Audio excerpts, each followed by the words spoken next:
नागेंद्र हाराय त्रिलोचनाय भस्मांगरागाय महेश्वराय नित्याय शुद्धाय दिगंबराय तस्मै नकाराय नमः शिवाय। नमस्कार, स्वागत है आप सभी का हमारे YouTube चैनल में। आज के इस वीडियो में आप श्रवण करेंगे वैशाख मास के कृष्ण पक्ष के शुक्र प्रदोष व्रत की कथा। इस बार 2025 में वैशाख कृष्ण पक्ष का प्रदोष व्रत जो है वह 25 अप्रैल शुक्रवार के दिन किया जा रहा है। शुक्रवार के दिन पड़ने के कारण यह शुक्र प्रदोष व्रत अथवा शुक्र त्रयोदशी व्रत के नाम से इस व्रत को जाना जाता है। इस व्रत में व्रतकर्ता को सफेद वस्तुओं का प्रयोग करना चाहिए। सफेद वस्त्र धारण करें। माताएं पीले रंग के वस्त्र धारण कर लें। भगवान को शाम को प्रदोष काल पूजन में खीर का भोग लगाएं। श्वेत पुष्प, श्वेत चंदन भगवान महादेव को अर्पित करें। इस प्रकार सफेद वस्तुओं का इस व्रत में पूजन में प्रयोग करना चाहिए। आज प्रदोष काल का समय रहेगा शाम को 5:50 से 7:40 के मध्य में। इस समय में भगवान महादेव की विशेष पूजा अर्चना करें। आइए श्रवण करते हैं शुक्र प्रदोष व्रत की कथा। एक बार प्रेम से कहिए, बोलिए शंकर भगवान की जय, पार्वती माता की जय। आदरणीय श्री सूत जी कहते हैं सौनक आदि ऋषियों से, हे ऋषियों, प्राचीन काल की बात है। एक नगर में 3 मित्र रहते थे। तीनों में ही आपस में घनिष्ठ मित्रता थी। उसमें एक राजकुमार था, दूसरा ब्राह्मण पुत्र, तीसरा सेठ पुत्र था। राजकुमार व ब्राह्मण पुत्र का विवाह हो चुका था। सेठ पुत्र का अभी विवाह तो हो गया था लेकिन गौना नहीं हुआ था।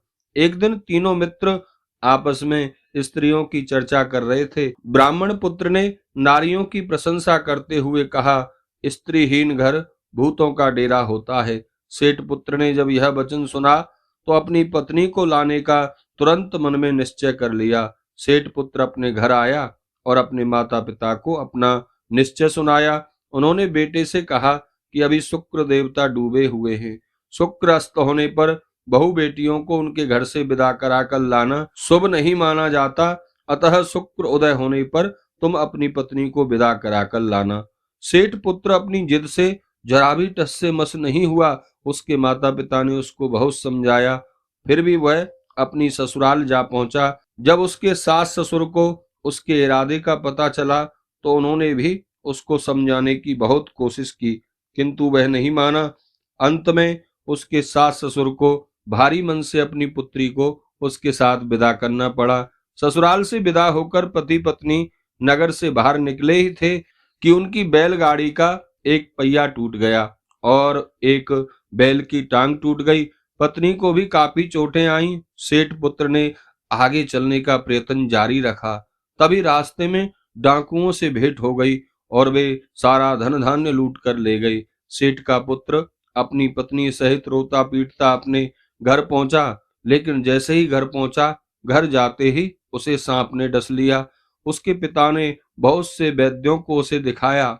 उन्होंने देखने के बाद घोषणा कर दी कि आपका पुत्र 3 दिन में मर जाएगा। उसी समय इस घटना का पता ब्राह्मण पुत्र को लगा। उसने सेठ से कहा कि आप अपने लड़के को उसकी पत्नी सहित बहू के घर वापस भेज दो। यह सारी बाधाएं इसलिए आ रही हैं कि आपका बेटा शुक्र अस्त में पत्नी को विदा कराकर लाया है।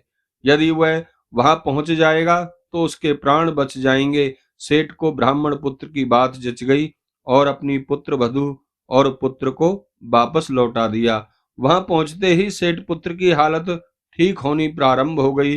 तत्पश्चात उन्होंने शेष जीवन सुख पूर्वक आनंद पूर्वक व्यतीत किया और अंत में वह पति पत्नी दोनों प्रदोष व्रत के प्रभाव से स्वर्ग को प्राप्त हुए। बोलिए शंकर भगवान की जय, पार्वती माता की जय।